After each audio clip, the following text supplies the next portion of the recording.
Good morning, it is Monday. We have this Mercedes CLS63s AMG.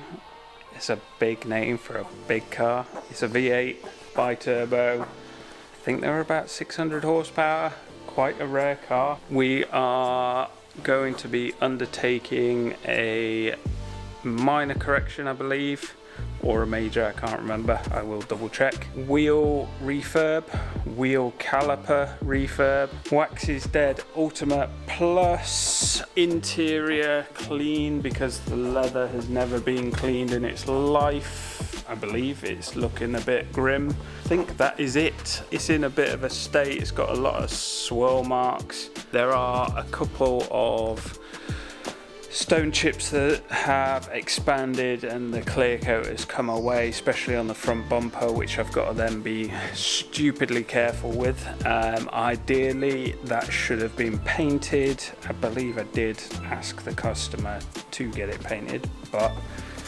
budgets, this is what we have to deal with, so we will be extremely careful around those areas. If I can touch them up with a little bit of clear coat out of a touch-up pen, I will do, just to help stop it spreading.